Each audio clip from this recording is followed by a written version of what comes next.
तेषां श्रीर्हरेर्भक्तिरेका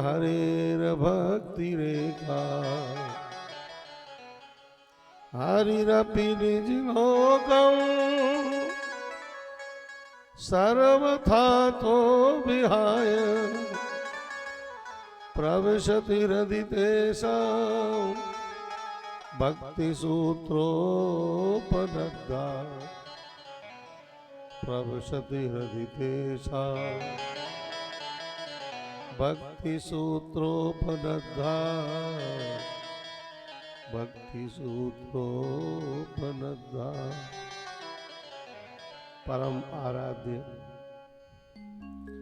श्री बांके बिहारी लाल जी के चरणों में दैनिक पल पल का कोटि कोटि प्रणाम। भागवत भगवान को प्रणाम, गुरुदेव भगवान को प्रणाम। कथा प्रेमी सज्जनों, भक्ति श्रद्धामयी माताएं बहनें, देव और मातृ शक्तियां, नगरवासी श्रोता, क्षेत्रवासी श्रोता, जो जहां से पधारे हैं, यजमान परिवार के स्नेही जन, सज्जन, सुजन, संबंधी जन, प्रेमी जन, पुरजन, परिजन, संत जन, विद्वान जन, जो जहाँ से कथा में संबंध बनाए हुए हैं, सबका स्वागत सम्मान करते हुए भगवत चर्चा में ध्यान एकाग्र करने के अपेक्षा के साथ आज अष्टम दिवसीय कथा सभा का प्रारंभ किया जा रहा है। श्री व्यास भगवान कहते हैं, पूरे त्रिभुवन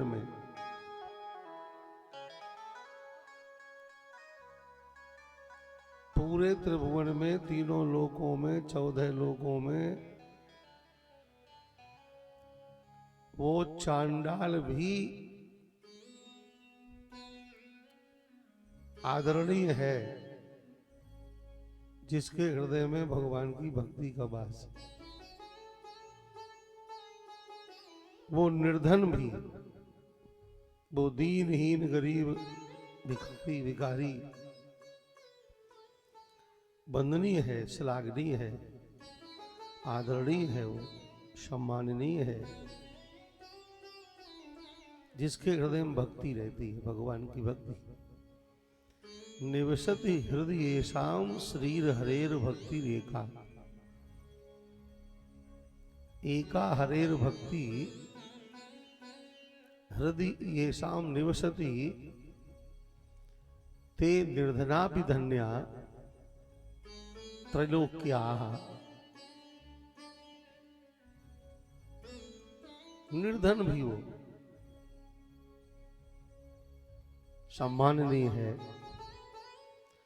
जिसके हृदय में एक भक्ति का वास। क्यों? क्योंकि हरिरपि निज लोकं सर्वथा तो विहाय प्रविशति हृदि तेषां भक्ति सूत्रोपनद्धा।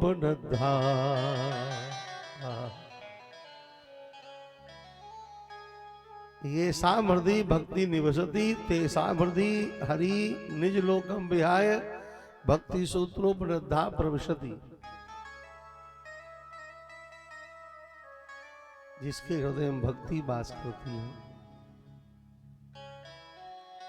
उसके हृदय में भगवान अपने बैकुंठ को छोड़ करके आकर वास करते हैं, निवास करते हैं। और जब उसके हृदय में भगवान पहुंच जाते हैं तो भक्ति के सूत्र से, भक्ति की रस्सी से ऐसे बंध जाते हैं कि फिर उसके हृदय से कभी जा ही नहीं पाते, निकल ही नहीं पाते। अर्थात हमेशा हमेशा के लिए भगवान उसके हृदय में ही रह जाते हैं जिसके हृदय में भक्ति रहती है।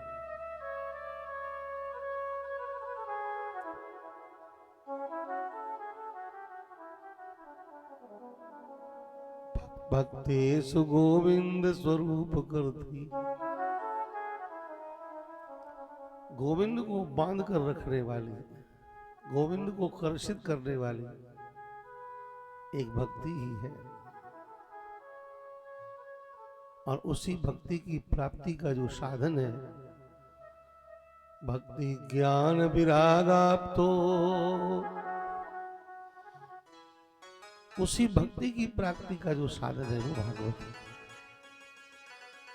भागवत से भक्ति की प्राप्ति होती है और भक्ति से भगवान का आवाहन होता है, और भगवान आ जाए तो भक्ति में ऐसे आबद्ध हो जाते हैं कि फिर जा ही नहीं पाते। और जिस हृदय में भगवान का भक्ति का वास हो, फिर उसके जीवन में किस चीज का अभाव है।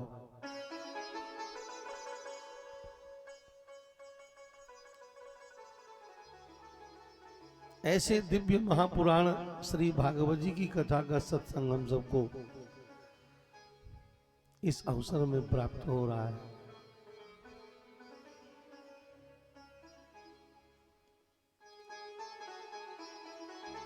भगवान के लीला प्रसंगों में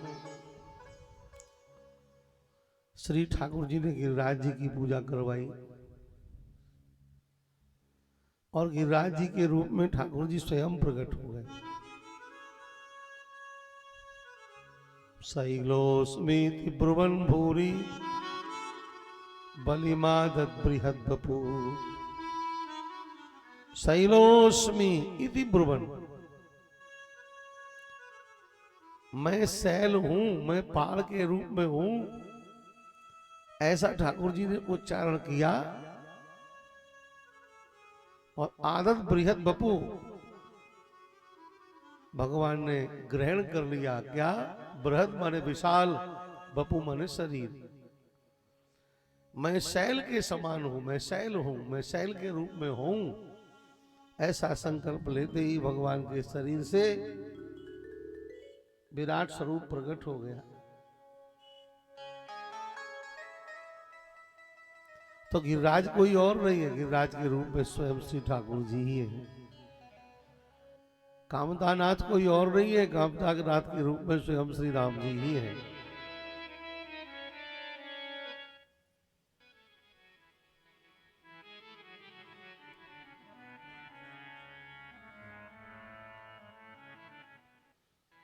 प्रत्यक्ष भगवान के दर्शन के स्वरूप है।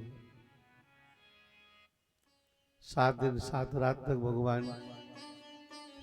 गिरिराज को धारण किए रहे। 7 दिन 7 रात का मतलब होता है पूरे जीवन। किसके लिए गिरिराज को उठाया? ब्रजवासियों के लिए, भक्तों के लिए, प्रेमियों के लिए। अर्थात भगवान भक्तों के रक्षा की जिम्मेदारी पूरे जीवन निर्वाह करते हैं। ऐसा नहीं है कि 1-2 दिन की रक्षा करें बस चले जाए। आजीवन करऊं सदा तिनकी रखवारी, जिम बालक ही राख महतारी। करऊं सदा, करऊं सदा, करऊं सदा। सदा, निरंतर, आजीवन, सदा और सर्वदा, सर्वांगीण,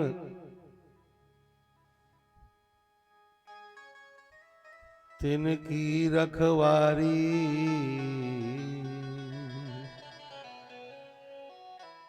रखवारी का मतलब क्या है? जो कीमती वस्तु होती है उस पर रखवारी लगाई जाती है।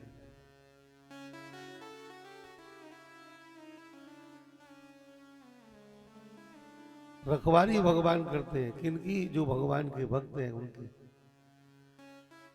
तो भक्त में ऐसा क्या है जिसकी रखवारी भगवान करें? बोले भक्त के हृदय में जो भक्ति की पूंजी धरी हुई है, वो भक्ति की पूंजी कहीं काम क्रोध लोभ मोह ये लुटेरे लूट ना ले जाए, उसकी रखवारी भगवान करते। ये रखवारी शब्द है। नहीं तो बच्चे की रखवारी थोड़ी होती है, बच्चे का तो पालन होता है, रखवारी करते।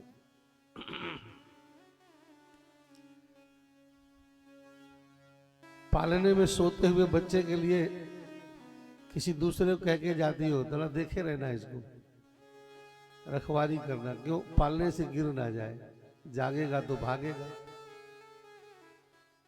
तो भगवान किस बात से रखवारी करते हैं? कहीं गिर ना जाए, पतित ना हो जाए, भक्ति की पूंजी इसकी कहीं लुट ना जाए, भक्ति से छूटकर कहीं आसक्ति में न चला जाए, अनुराग से विलग होकर कहीं राग में न बह जाए, रखवारी करते ठाकुर। योगक्षेमम भाम्यम का मतलब ही है रखवारी करना। करई सदा तिनकी रखवारी, जिम बालक ही राख महता। एक बार केवल हमें करना है, क्या? भगवान का हो जाना है एक बार, बस जिम्मेदारी खत्म। एक काम हमें करना है, बाकी सब ठाकुर जी करेंगे। हम एक नहीं कर पाते जीवन भर, उनके नहीं हो पाते, उनके होते हुए भी उनके हो नहीं पाते। एक बार उनको विश्वास दे दो, एक बार उनके होने का विश्वास उन्हें करा दो, बस फिर निश्चिंत हो जाओ। ब्रजवासियों ने प्रभु को यह विश्वास करा दिया है कि वो केवल उन्हीं के हैं बस, और उनका कोई नहीं। ब्रजवासियों के पास कौन नहीं आया? ब्रह्मा आए, इंद्र आए, सब तो आते रहते हैं वृंदावन में, पर ब्रजवासी किसी की ओर झांक के नहीं देखते। केवल कृष्ण कृष्ण कृष्ण महाभाग, त्वन्नाथम गोकुलम प्रभो। हे कृष्ण, हे महाभाग कृष्ण, त्वं गोकुलम नाथम, केवल तुम गोकुल के नाथ हो।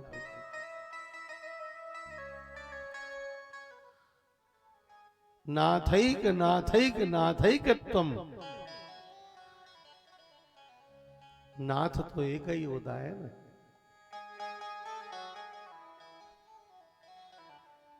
आप ही केवल गोकुल के नाथ हैं।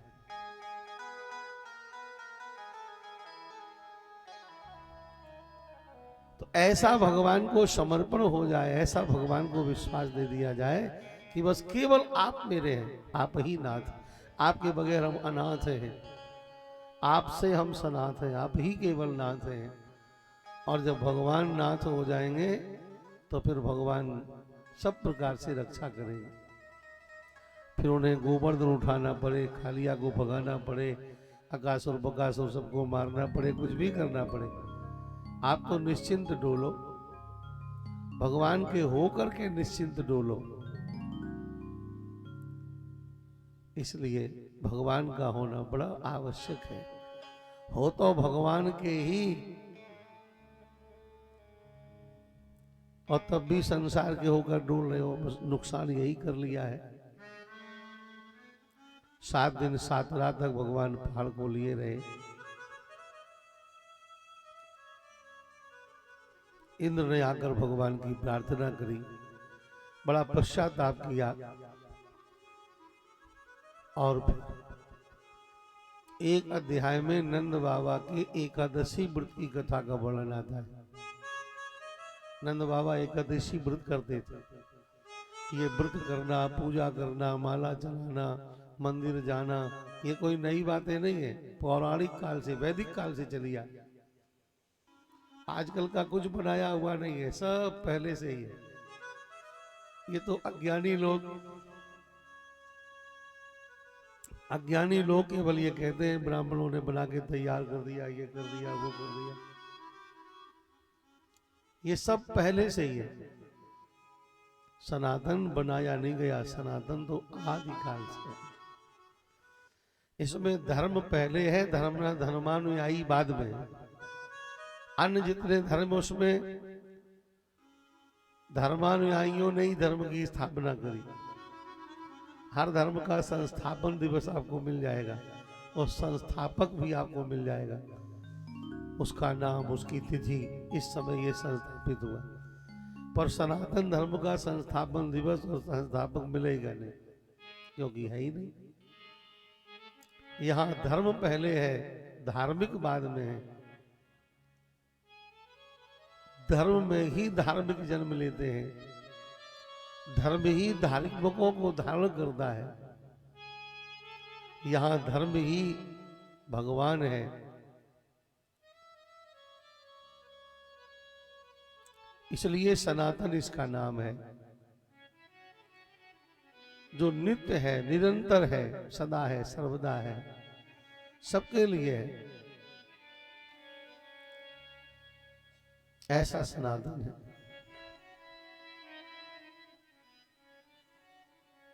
एकादशी का व्रत बाबा भी करते। अभी कब का प्रमाण है? कोई अभी 2-4 दिन पहले थोड़ी एकादशी शुरू हो गया, तो पहले ही से चल रहा है। व्रत, त्योहार, पूजा पाठ, ये सब पहले से चल रहा है।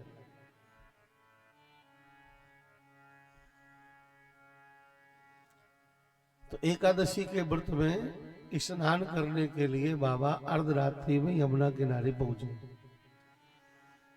भ्रमित होकर के उनको लगा कि सवेरा हो गया और स्नान करने पहुंच गए। थी अर्धरात्रि, निषेध काल था, और निषेध काल में गंगा जमुना स्नान करना निषेध है। और डुबकी लगाई सो वरुण जी के दूतों ने पकड़ के वरुण लोक में पहुंचा दिया। वरुण जी ने देखा तो अरे ये तो बाबा नंद हैं, पहचान लिया। फिर अब छोड़ा नहीं, छोड़ा इसलिए नहीं कि बाबा को ढूंढते ढूंढते बाबूजी भी आ जाएंगे, उनका दर्शन हो। ये भी एक बहुत सरल और बहुत मीठा उपाय है। हमारा सामर्थ्य नहीं है कि हम भगवान को पा सके, भगवान को खोज सके, उनके साधन कर सके, बड़े कठिन साधन है।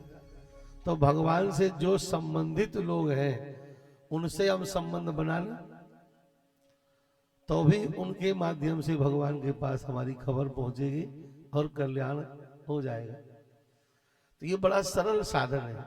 भगवंत नहीं तो संत, उनका माध्यम मिल जाए। तो बाबा को रोक लिया अपने यहाँ वरुण लोक में, और वही हुआ जो विचार किया था वरुण जी ने। भगवान श्याम सुंदर बाबा की खोज करते करते और वरुण जी के यहाँ पहुंच गए। अब तो श्री वरुण जी ने भगवान का बड़ा स्वागत किया। नंद बाबा ने सब देखा। अब नंद बाबा तो अभी कृष्ण को पुत्र अपना समझते थे और सब ग्वाल बाल मानते थे।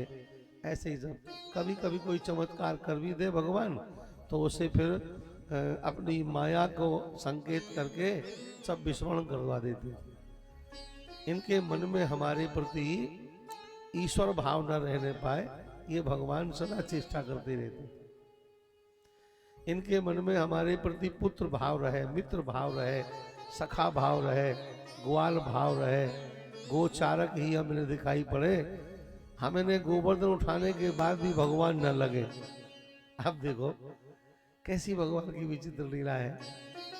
कोई कोई तो भगवान को ढूंढते ढूंढते कितने जन्म बिता रहे हैं और वो उनको पा नहीं पा रहे हैं, और किसी किसी को भगवान भूल भुलैया में डाल रहे हैं कि ये हमें कहीं पहचान न ले कि हम भगवान है, और 24 घंटे भगवान के बीच में। और इतना भगवान ने नाटक किया तब भी वो सब पहचान गए भाई।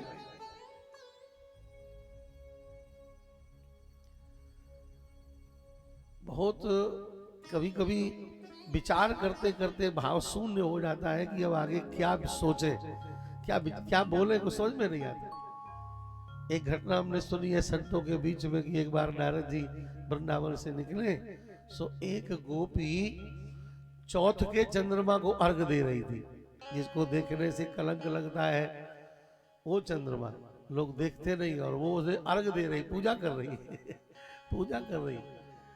नारद जी ने देखा तो गजब माना कि क्या कर रही, तुम्हें जानकारी नहीं है, आज के चंद्रमा का दर्शन करने से कलंक लगता है। तो उसने कहा बाबा इसीलिए तो अर्घ दे रही कि हमें कलंक लगवाए दे रहे। अच्छा, कलंक नहीं होना चाहती हो? हाँ, काहे का कलंक चाहती हो? बोले यही हमें कलंक लग जाए कि हम कृष्ण को बहुत चाहती हैं।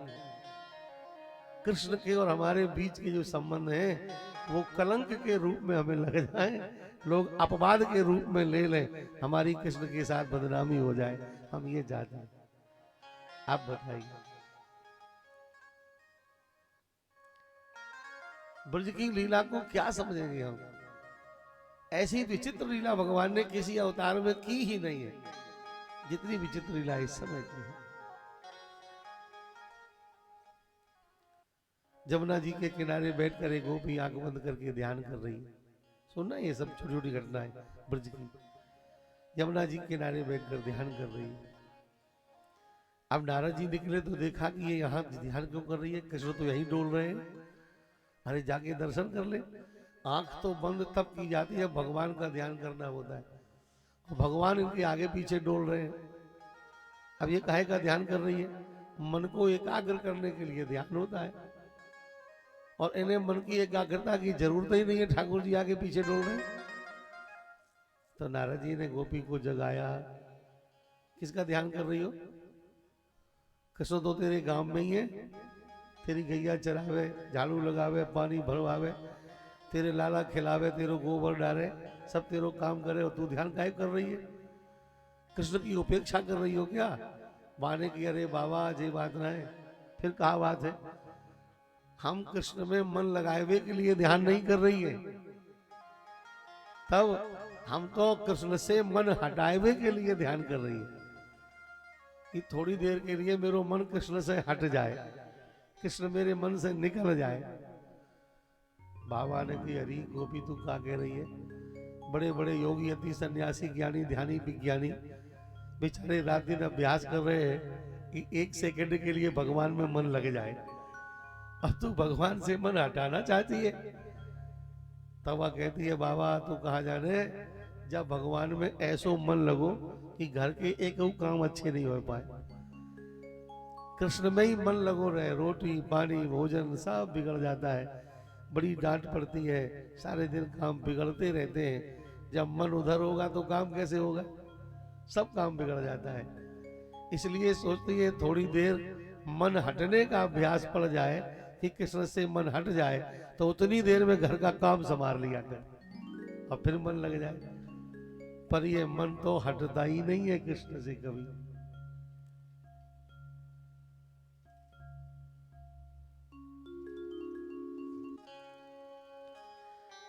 अब इन कथाओं को सुनकर के हम क्या विचार कर सकते हैं? बहुत मुश्किल है। इसीलिए तो हम कहते हैं कृष्ण का चरित्र कृष्ण की कृपा से ही समझ में आता है। श्रवन्नपि न श्रवति पश्यन्नपि न पश्यति, साफ लिखा है सुनते हुए भी कथा सुनी नहीं जा सकती है और देखते हुए भी भगवान की लीलाओं को देखा नहीं जा सकता। इसलिए जब कोई तर्क कुतर्क करने लगता है तो उनके सामने मौन रहना ही ठीक है, क्योंकि सब कुछ समझा जा सकता है पर कृष्ण की लीला समझना तो ब्रह्मा के लिए मुश्किल पड़ गया, हम लोग तो यहीं क्या जाने कितने जन्मों की पुण्य पूंजी इकट्ठी जब होती है तब कृष्ण लीला रसामृत समझ में आता है। क्या ये चरित्र है? जो इस क्षेत्र से अपरिचित हैं, जो इस रस के स्वाद से वंचित हैं, उन्हें तो ये बातें बहुत चुटकुले जैसी हल्की फुल्की लगती है, क्या कह रहे हैं कुछ समझ में ही नहीं आता। लेकिन जो इस रस के रसिक हैं उन्हें एक एक घटना अमृतमयी लगती है।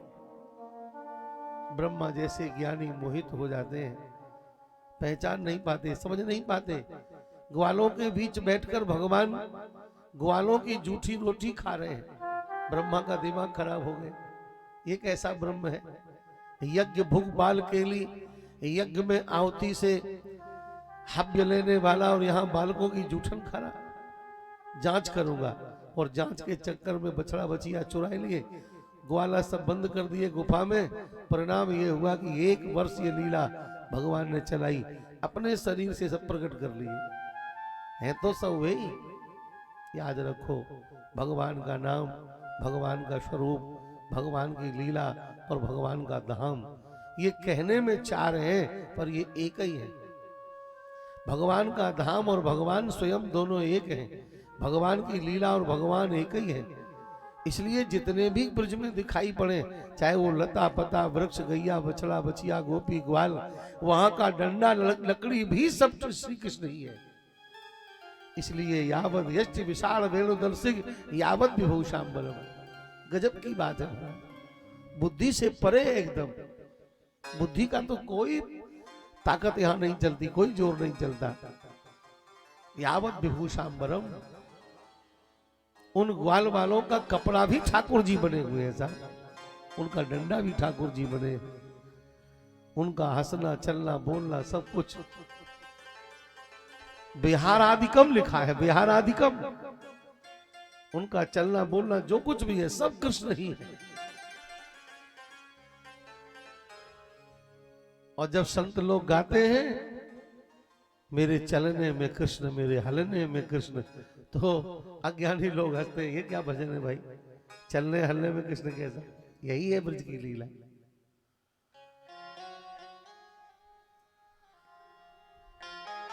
शरीर की हर क्रिया में और ब्रज के हर कण में कृष्ण ही कृष्ण है।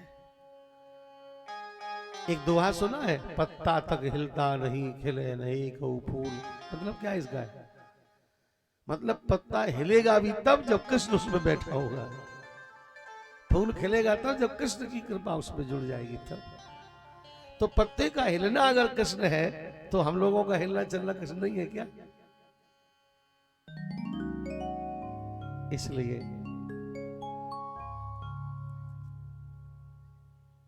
मैंने रटना लगाई रे श्री कृष्ण नाम की, मैंने रटना लगाई रे श्री कृष्ण नाम की, मैंने रटना लगाई रे श्री कृष्ण नाम की, मैंने रटना लगाई रे श्री कृष्ण नाम की, श्री कृष्ण नाम की, श्री राधे नाम की, श्री कृष्ण नाम की, श्री राधे नाम की, श्री राधा नाम की, श्री कृष्ण नाम की, श्री राधा नाम की, श्री कृष्ण नाम की, मैंने रटना मैंने रटना मैंने रटना लगाई रे श्री कृष्ण नाम की, मैंने रटना लगाई रे श्री कृष्ण नाम की, मैंने रटना लगाई रे श्री कृष्ण नाम की, मैंने रटना लगाई रे श्री कृष्ण नाम की।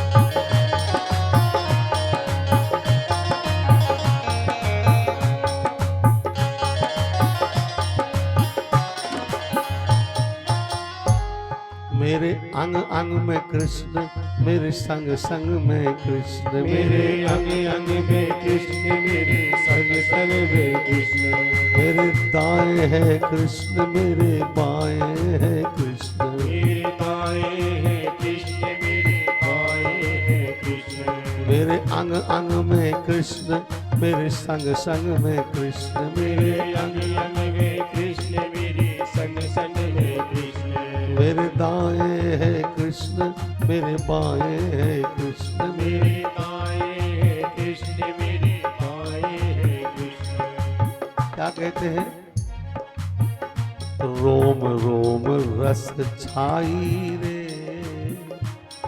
एक एक रोम में कृष्ण रस भरा हुआ है। रोम रोम रस छाई रे श्री कृष्ण नाम की, मैंने रटना लगाई रे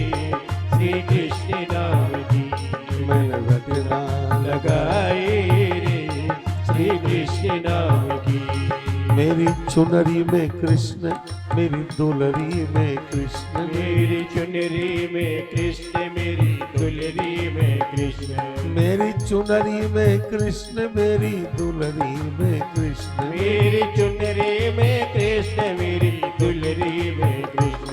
मैंने बेड़ी, जय हो मैंने बेड़ी गुथाई रे श्री कृष्ण नाम की, मैंने बेड़ी उठाई रे श्री कृष्ण नाम की, मैंने रटना लगाई रे श्री कृष्ण नाम की, मैंने रटना लगाई रे श्री कृष्ण नाम की, श्री कृष्ण नाम की, श्री कृष्ण नाम की, श्री कृष्ण नाम की, श्री कृष्ण नाम। नाम। बड़ा लंबा भजन है। हर जगह कृष्ण, चलना फिरना उठना बोलना सोना खाना पीना चलना फिरना सब कृष्ण कृष्ण कृष्ण कृष्ण कृष्ण। सर्वम कृष्णमयम जगत, सारा जगत कृष्णमय है। कृष्ण से बाहर कुछ नहीं है, सब कुछ कृष्णमय ही है। देखो, कृष्णमय होना और कृष्णमय होना, हम सब कृष्ण में हैं तो कृष्णमय क्यों ना हो जाए। सर्वम कृष्णमयम जगत, जित देखूं वो तो श्याममयी है, जिधर देखूं उधर श्याम ही नजर आता है।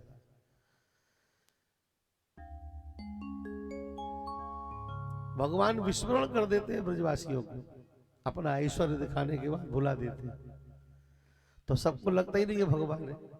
पर आज जब नंद बाबा ने वरुण जी को देखा कि कृष्ण की पूजा कर रहे हैं, तो उनको लगा कि नहीं, हम सब ब्रह्म हैं, ये तो भगवान है।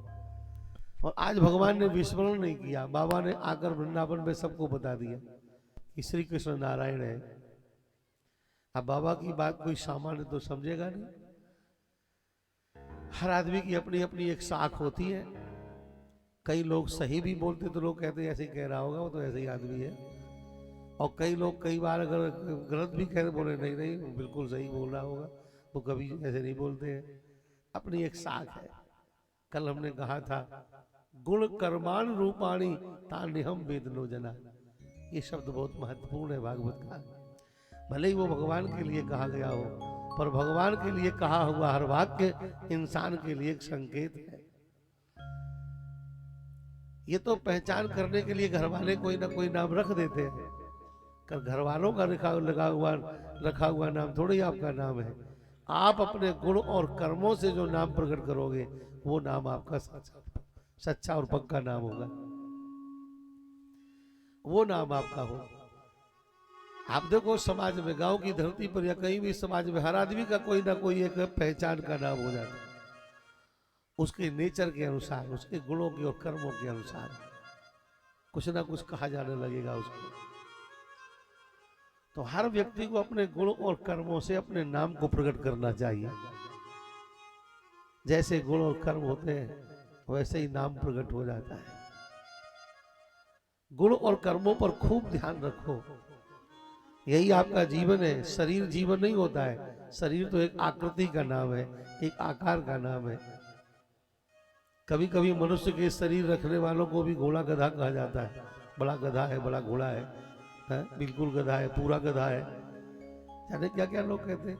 अब पता नहीं क्या उन्हें लगता है कि ये गधा, आदमी गधा, आदमी घोड़ा है। कुछ ना कोई लक्षण महसूस होते होंगे तो कह देता आदमी। तो लक्षणों से ही कोई ना कोई नाम पड़ जाता है।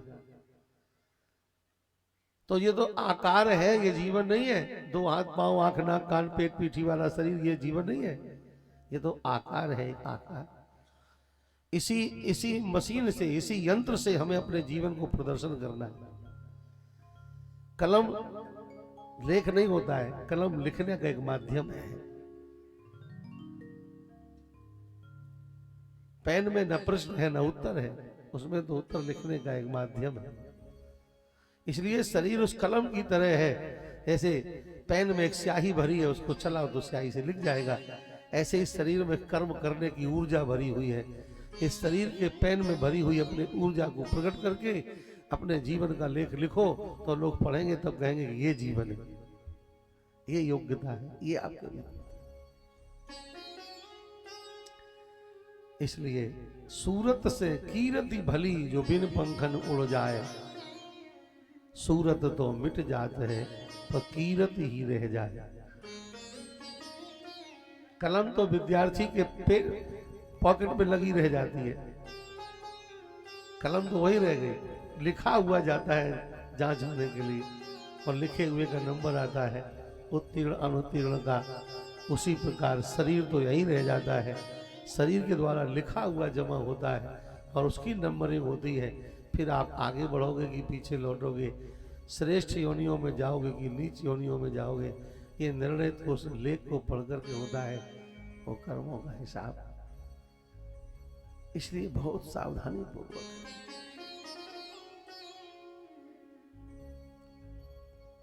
प्यारे भक्तों, बाबा नंद ने जब बताया कि ये भगवान नारायण है तो सबने भगवान से प्रेमाग्रह किया, ये हमें भी वैकुंठ का दर्शन करा दो। अब भक्तों का आग्रह भगवान ठुकरा नहीं सकते, डाल नहीं सकते, पर यह भी चिंता है कि वैकुंठ को देखकर कहीं वृंदावन की उपेक्षा ना कर दें। तो भगवान ने योग माया को पहले ही ये ड्यूटी दे दी कि कुछ भी करो पर इन्हें वैकुंठ अच्छा नहीं लगना चाहिए। हमने कई बार ये संकेत किया पर लोग हमारी बात पर ध्यान नहीं देते, क्योंकि हम स्टैंडर्ड कम है ना, इसलिए। ज्यादा स्टैंडर्ड होते ना, बहुत महंगी गाड़ी से आते और बड़ा परेशान करते तो लोग मानते जगत गुरु बोल रहे हैं। अब जगत गुरु तो अब है नहीं, अब तो अपने ही बीच के है, पर बात ध्यान से सुना करो, बहुत पक्की बातें हैं ये। और ये बात भी पुनः स्वीकार करो और खूब अच्छी तरह याद करो। भगवान का जब कोई हो जाता है,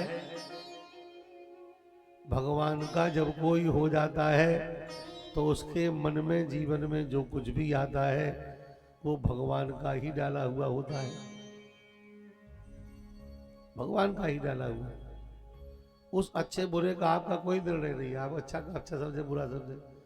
हम नारद जी बहुत बुरा समझ रहे थे कि हमने श्राप दे दिया भगवान को, बहुत बुरा हो गया। मृषा हो मम साप कृपाला, बड़ा पश्चाताप, बड़ा दुखी हो रहे हैं, ये सब गड़बड़ हो गया। हम क्या क्या किए ब्याह के लिए चक्कर में, ये सुंदरी के चक्कर में डोले, ये किया वो किया। भगवान ने कहा बाबा क्या कह रहे हो, तुमने कुछ नहीं किया, हमने जो कराया वो तुमने किया। तुम हो क्या, तुम तो मेरे हो, तुम तो मेरे हो, बस इतने ही तुम हो, तुम मेरे हो। अब जो तुम्हारे द्वारा हुआ सब मेरा हुआ, तुम्हारा क्या हुआ? और जब तुम अपना कर रहे तो मेरे कहां हुए? समझ में आ रही बात कि नहीं आ रही? जब आप अपना करना शुरू कर दोगे तो आप भगवान के कहां रहे? आप तो जो कर रहे हैं वो भगवान का कर रहे हैं, भगवान के लिए कर रहे हैं, भगवान के आदेश पर कर रहे हैं, तो अच्छा बुरा फिर सोचने की क्या जरूरत है? जो भगवान ने कहा वही हम करने लगे। ये पक्का मन में कर लो कि हम तेरे हैं, और जब तुम उसके हो तो फिर जो कुछ करोगे वो अच्छा बुरा फिर आपका नहीं होगा, वो तो उन्हीं का होगा, वो उन्हीं का होगा। इसलिए जब भगवान का कोई हो जाता है तो उसमें जो कुछ भी आता है, अब देखो यहाँ कथा सुनो, पूरे ब्रजवासियों को भगवान ने वैकुंठ पहुंचा दिया अपने माया के द्वारा, लेकिन ब्रजवासियों को वैकुंठ बिल्कुल अच्छा नहीं लगा। क्या ये बात सही है कि वैकुंठ अच्छा नहीं है? क्या ये बात सही है कि वैकुंठ अच्छा नहीं है? अब देखो, हम कोई पक्षपात की बात नहीं कर रहे हैं। जिंदगी में, पूरी जिंदगी में हम एक बार ताजमहल गए, हम अपनी बात कह रहे हैं, अपनी हमारी समझ, भागवत की नहीं, सुनो जो भागवत ही है। कब गए? फ्री, जिस दिन फ्री चलता है निःशुल्क, कोई ले गया था, मैं याद नहीं कौन ले गया, जबरदस्ती, और हमें टका भर अच्छा नहीं लगा, ईमानदारी से कह रहे हैं आपसे, इसमें कोई औपचारिकता नहीं, बिल्कुल अच्छा। हम वहां द्वारे पर ले गया तो हम अंदर गए ही नहीं, हमने कहा हम नहीं जाएंगे इसमें। बाहर खड़े होने पर इतना बुरा लग रहा है कि जल्दी बाहर निकलो गेट के, तो हमें अंदर ले जाए, अंदर नहीं गए, उसके अंदर घुस करके। और ये औपचारिकता नहीं मेरी, बिल्कुल मैं क्लियर कह रहा हूं कि बिल्कुल अच्छा नहीं लगा। और मैं जीवन में, जबकि वहीं रहता हूं वृंदावन बराबर, और पहले तो यही रोड था आने जाने का, उधर का रोड नहीं था, ये एक्सप्रेस भी तो अभी बना है, वही रोड था। और उस समय से हम रह रहे जब ये 4 लाइन भी नहीं थी। आगरा में कितना जाम लगता था सब आने जाने में तब से। और पहले अंदर ही बिजली घर पर बस स्टॉप था, हमारी मथुरा की सीधी गाड़ी वहीं पहुंचती थी, वहीं से आना। पर कभी आज तक झांकने नहीं गए। हमसे कोई पूछे तो हम मना कर देते, भाई वृंदावन घूम कर ताजमहल जाओगे तो सारा पुण्य तुम्हारा खत्म हो जाएगा, इसलिए यहां से लौट कर वहां मत जाइए। बहुत शौकीन हो तो वहां पहले लक्षण झाड़े आओ जाके, वहां जाने से जो पाप लगेगा वृंदावन आकर के छूट जाएगा। अब तो वृंदावन से लौट कर ताजमहल जा रहे हो तो यहां से वहां से बर्बाद कर रहे हो, ये क्या तरीका है? तो देखो भाई, हम अपराध कर रहे हो चाहे हमें ये मतलब नहीं है, फिर तो अपनी अपनी दीवानगी है, अपना अपना प्रियतम सबको अच्छा लगता है, उसमें क्या है? तो सही बात ये, बैकुंठ ब्रजवासियों को अच्छा नहीं लगा, इसमें क्या जादू है? इसमें ठाकुर जी कृपा है कि नहीं है? कि अगर बैकुंठ इनको भा गया तो वृंदावन के प्रति इनकी उपेक्षा हो जाएगी। तो ठाकुर जी को लगता कि वृंदावन तुम्हें अच्छा लगना चाहिए। तो जब भगवान के हो जाओगे तो क्या अच्छा लगना चाहिए, क्या अच्छा नहीं लगना चाहिए, ये निर्णय भी ठाकुर जी का होगा, वो निर्णय भी आपका नहीं होगा, वो निर्णय भी आपका नहीं होगा। इसलिए ना तो कर्म अपना रखो, ना निर्णय अपना रखो, जो कुछ सब कुछ केवल प्रियतम को अपना रखो, बस तू मेरा है, इसके बाद हमारा कुछ नहीं, ना कर्म ना निर्णय ना फल ना परिणाम, कुछ नहीं, खट्टा मीठा तीखा कड़वा जो कुछ सब तेरा है। एक बहुत अच्छी बात आपको बता रहा हूं, समझ में आ जाए तो बहुत आनंद आ जाएगा। ब्रह्मा जी ने भगवान से पूछा, पद्म पुराण में ब्रह्मा जी ने भगवान से पूछा कि आपको जो भोग लगता है पाते हो? आजकल भी लोग पंडितों से पूछते हैं, तो ये प्रमाण है पुराण में, जिन्हें नहीं जानकारी कर लो। ये ब्रह्मा जी ने पूछा था भगवान से, ये सब भोग लगता है मिठाइयों का, फलों का, दुनिया भर का, पाते हो? तो भगवान ने कहा हाँ पाते हैं, पाते हैं। तो ब्रह्मा जी ने कहा कि हमने तो लिखा है कि आप बिना आंखों के देखते हो, बिना कान के सुनते हो, बिना जीभ के पाते हो, बिना पैर के चलते हो, बिना हाथ के, तो ये तो रस है, रसनेन्द्री के बगैर स्वाद कैसे आता है? तो भगवान ने 2 बातें कही हैं। क्या कहा है? हम आंखों से पाते हैं, आंखों से स्वीकार करते हैं। जब कोई सामग्री हमारे सामने आती है, भगवान कह रहे हैं जब भोग पदार्थ हमारे सामने आता है तो आंखों से हम स्वीकार करते हैं, नेत्रों से। तो ब्रह्मा जी बोले स्वाद काहे से आता होगा? नेत्रों से स्वाद तो आता नहीं है, नेत्रों से तो केवल दृश्य दर्शन होता है। देखते क्या हो? भगवान कहते हैं हम देखते यह है कि क्या पाने योग्य है, क्या नहीं पाने योग्य है, ये देखते हैं हम। इसलिए भगवान को केवल वही भोग लगाया करो जो भगवान को स्वीकार है। अट सट भोग भगवान को नहीं लगता है, जो भगवान पाए वही भगवान को लगाओ, ये देखते हैं। फिर स्वाद कैसे लेते हो? तो भगवान कहते हैं वही प्रसाद जो हमारे सामने पधराया गया उसे हम स्वीकार करते हैं। फिर वही प्रसाद जब हमारा भक्त पाता है, जब हमारा भक्त जो भोग लगाने वाला है या वो जिसको बांटता है, वो भक्त जब मेरा प्रसाद पाता है तो दास की जिभया के माध्यम से मैं स्वाद का अनुभव करता हूं।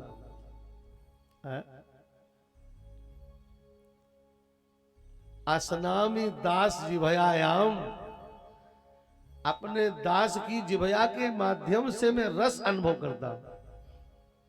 इस प्रसंग के अंदर प्रवेश करके देखो तब आनंद आएगा। नेत्रों से स्वीकार करना ये तो बात समझ में आती है, पर आपकी जीभ पर बैठ करके भगवान उस रस का अनुभव करते हैं, ये बात समझ में आएगी। तब लगेगा कि हमें उल्टा सुल्टा नहीं खाना चाहिए। हमारी जीभ से भगवान स्वाद का अनुभव करते हैं। ये भगवान का नियम है। इसलिए भक्तों, भगवान के होना बस यही जीवन का एक कठिन कर्तव्य है। कठिन भी है और ये कर्तव्य भी है। बस भगवान के हो गए, और जब भगवान के हो गए तो जीवन कैसा है, फिर सब कुछ उन्हीं का है। कान से सुन वो रहे हैं, जीभ से रस वो ले रहे हैं, आंखों से देख वो रहे हैं, पैरों से चल वही रहे हैं, हाथों से कर वही रहे हैं, सब कुछ उन्हीं का है। तो श्री वैकुंठ का दर्शन ब्रजवासियों को कराया तो उन्हें बिल्कुल वैकुंठ नहीं भाया, क्योंकि वृंदावन का रस जिसको लग जाए फिर उसे कहीं अच्छा नहीं लगता। इसमें कोई दोष उक्ति नहीं है कि किसी को छोटा बड़ा बताया जाए, पर सच्ची बात यही है, धाम का भी अपना एक रस होता है। सब अच्छे हैं, अयोध्या अच्छी है, चित्रकूट अच्छा है, जगन्नाथपुरी, द्वारिका सब अच्छे हैं, पर वृंदावन का जो आनंद है वो आनंद विलक्षण है, विलक्षण आनंद है। कभी भी आप पहुंच जाए वृंदावन में तो आपको, कहीं भी तीर्थों में आप जाएं, मैं निंदा स्तुति नहीं कर रहा, आप किसी धाम से जुड़े हैं तो बुरा नहीं मानना। हर तीर्थ में देखो आप, तो एक मौसम आता है उस तीर्थ का, एक त्योहार आता है कि उस समय चलो तो आपको वहाँ बहुत अच्छा लगेगा। आषाढ़ में जगन्नाथपुरी जाओ, जब रथ यात्रा होती है तो आपको लगेगा कि हाँ कहीं आए हैं, क्या बात है भाई, है ना। ऐसे ही द्वारिका का एक समय है, जगन्नाथपुरी का, रामेश्वर का, सबका अलग अलग। पर वृंदावन में बताओ कौन ऐसी समय है कि जब जाओ तो भाई मेला मिले, बाकी सन्नाटा हो। एक बात और, दूसरी बात और सुनो, वृंदावन धाम के किसी भी कोने में, किसी भी मोहल्ले, किसी भी गली में आप चले जाओ, हर गली में आपको तीर्थ जैसा अनुभव होगा। हर गली में, हर क्षेत्र में, हर कोने में, हर जगह, किसी भी वृक्ष के नीचे बैठ जाओ, उठने का मन नहीं करेगा, कहीं भी पड़े रहो महाराज। 12 महीने हर दिन 24 घंटे तीर्थ जैसा रसानुभव करने के लिए श्रीधाम वृंदावन। राम जी का मन नहीं लगा अयोध्या में, बहुत दिन हो गए रहते रहते, तो राम जी ने कहा चलो घूम के आते हैं। सबने पूछा कहाँ जाओगे, सोचा कि 12 साल चित्रकूट रहे हैं, शायद चित्रकूट जाएं, पंचवटी जाएं, पुराने दोस्तों से मिलने के लिए, ऐसा कुछ करें। तो राम जी ने विचित्र बात कही, बोले नहीं, मन में शांति के लिए और मन को आनंद से भरने के लिए तो ब्रज भूमि है, चलो मथुरा चलते हैं। तो उस जमाने की बात है, तब कृष्ण अवतार नहीं हुआ था, तब राम जी अयोध्या से चल करके मथुरा आए। और मथुरा में उनके छोटे भैया राजा थे उस समय, शत्रुघ्न जी। और शत्रुघ्न जी यहाँ बड़े परेशान थे, राम जी का दर्शन बहुत दिन से नहीं हुआ। उन्होंने कह दिया था कि मेरी आज्ञा के बगैर वहां से आओगे नहीं, क्योंकि वो जानते थे कि हम छूट दे देंगे तो ये वहां रहेगा ही नहीं, यहीं बना रहेगा अयोध्या में। पर आज राम जी वहां पहुंचे जाकर मथुरा। अब तो मथुरा के लोग बड़े आश्चर्य में, प्रभु आप ऐसे अचानक। तो राम जी बोले मन नहीं लग रहा था वहां, तो थोड़ा मन को ठीक करने के लिए ब्रज में आ गए। और फिर राम जी 12 वर्ष मथुरा रहे, पूरे 12 वर्ष। अब ये कथा नहीं सुनी होगी, अब ये नहीं कहना कि ये कहां से सुना दिया, ये सही पुराण की कथा है। तो इस तरह से वृंदावन रस की भूमि है, प्रेम की भूमि है। मित्रों, चाहे जितनी अच्छी जगह हो, पर अगर रस और प्रेम नहीं है तो वहां रहते रहते थोड़ा थकान होती है, ऊबन होती है, फिर लगता करे चलो भाई। पर रस और प्रेम जहां हो वहां से हटने का मन कभी करता है क्या? रसीले दिन रसीली रातें हैं, रस से भरे हुए दिन रात समझ में आते हैं? नहीं समझ में आते ना। इसलिए रसीलो वृंदावन है, प्रेम का वृंदावन है। मेरे प्यारे कथा प्रेमियों, ब्रजवासियों को वैकुंठ का दर्शन कराया, पर उन्हें बिल्कुल नहीं भाया। जब आए वृंदावन में तो बोले अब कभी नहीं देखना, अब वृंदावन के अलावा किस देखना ही नहीं है, केवल वृंदावन देखना है। ऐसा श्री धाम, प्रेम से बोलो वृंदावन धाम की जय हो। 6 महीने भगवान ने इसी धाम में रास किया है। सब पढ़े लिखे हो, खूब कथा सुनते रहते हो, पढ़ते रहते हो। भगवान के अनंत अवतार हुए, किसी अवतार में भगवान ने रास नहीं किया। क्यों नहीं किया?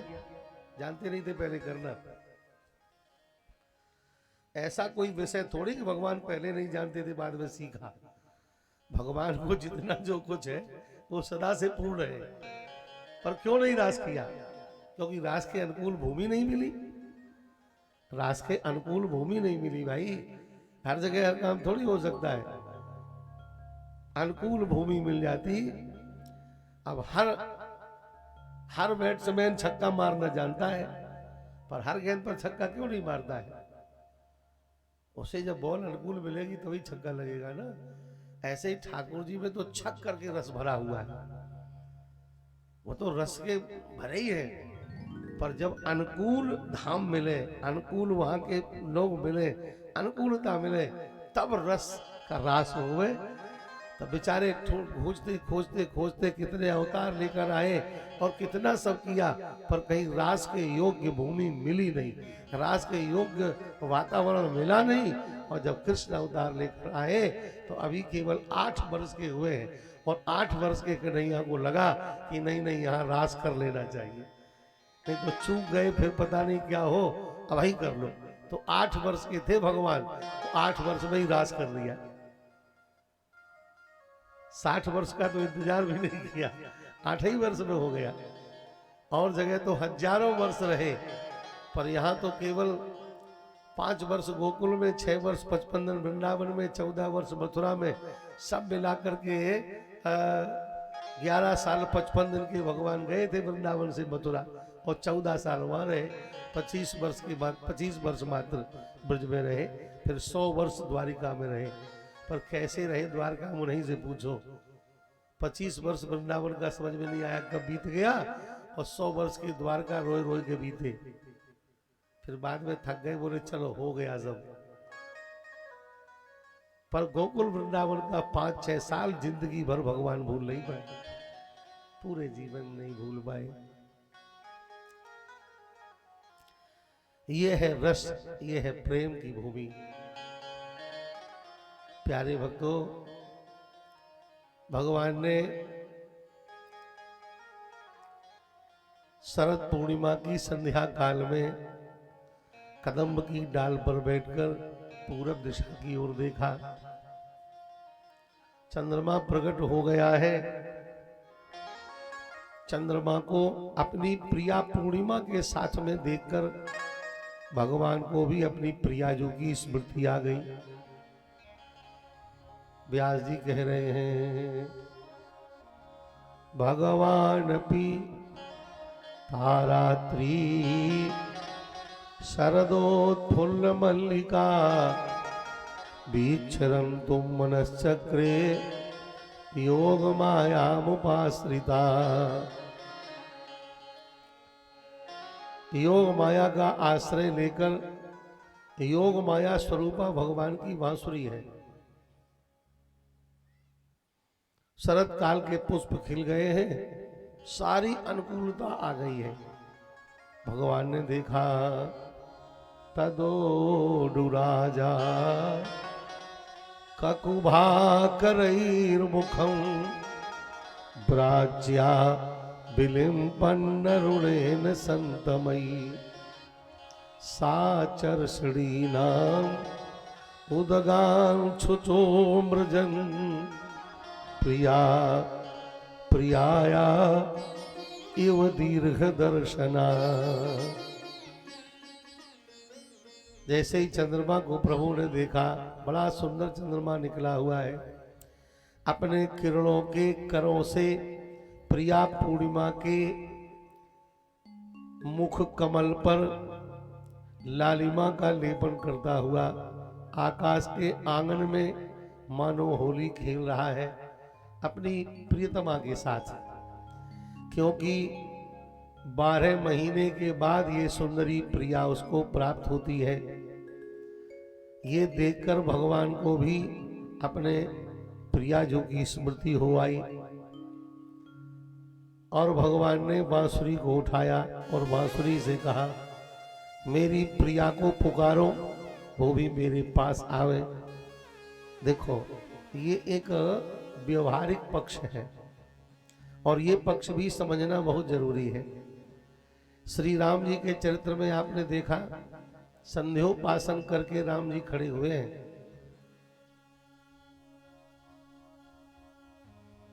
और संध्योपासन के बाद चंद्रमा पर दृष्टि पहुंच गई। प्राची दिशि शशि उयऊ सुहावा, तो सिय मुख सरिस देख सुख पावा।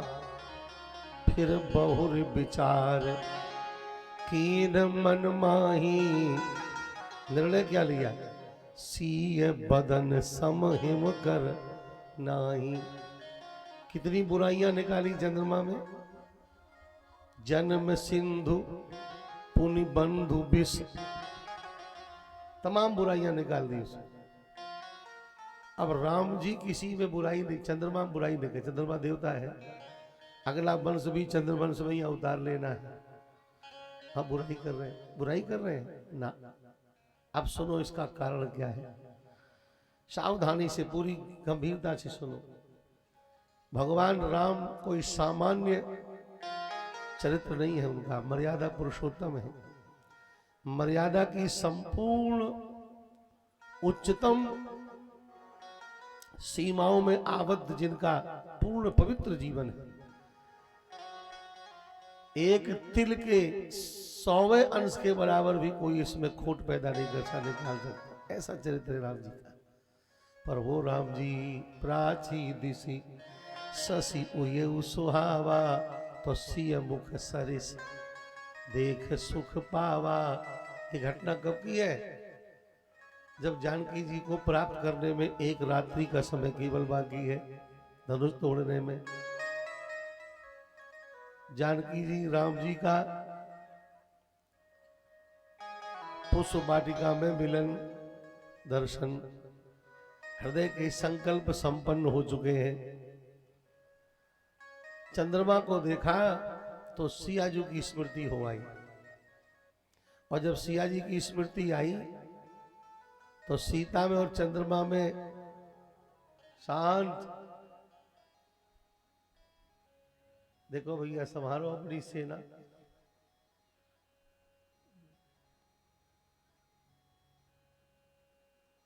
श्री वृंदावन बिहारी लाल की जय हो।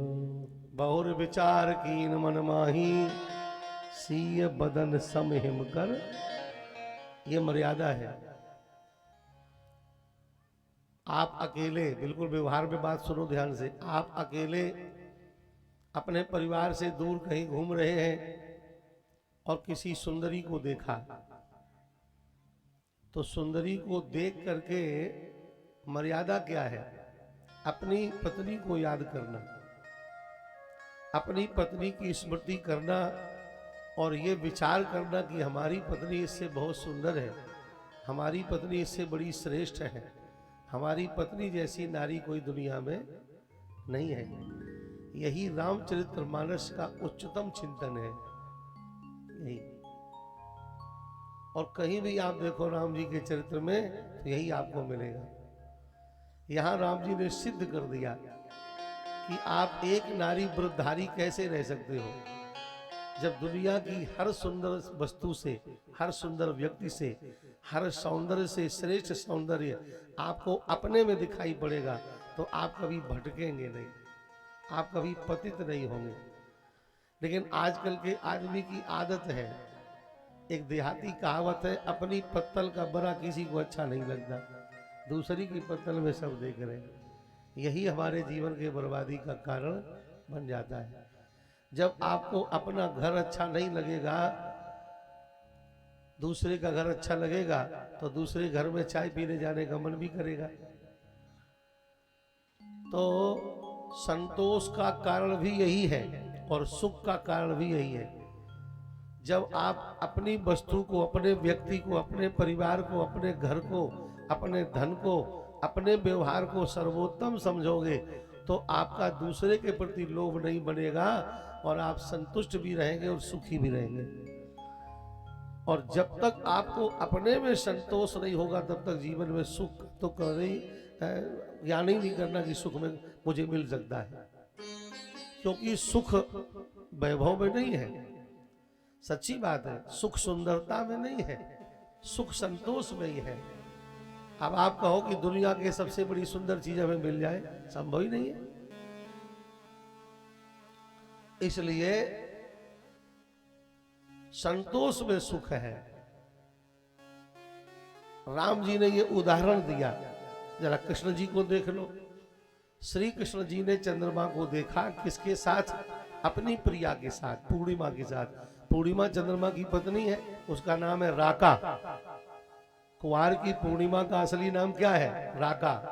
27 पत्नियां हैं चंद्रमा की, उसमें एक ये राका है, ये सबसे सुंदरी पत्नी है उसकी। और ये 12 महीने में एक बार मिलती है, इसलिए लिखा कि दीर्घ काल के बाद प्राप्त हुई है। इसलिए चंद्रमा का एक नाम है राकेश। राकेश का मतलब है राका या ईसा, राकेशा। जो राका का ईश है वो राकेश है। तो भगवान ने जब देखा कि चंद्रमा अपनी पत्नी के साथ में, प्रिया के साथ में है, तो चंद्रमा की पत्नी सुंदरी है ये बात नहीं सोची, बल्कि उसकी पत्नी सुंदरी को देखकर, उसे उसके साथ देखकर अपनी प्रियाजू की स्मृति हुई। यही मर्यादा है, यही मर्यादा है। और भगवान ने बांसुरी से कहा कि मेरी प्रिया को बुला दो, किशोरी जी को बुला दो। भगवान के पास 3 बांसुरी थी। कितनी? 3।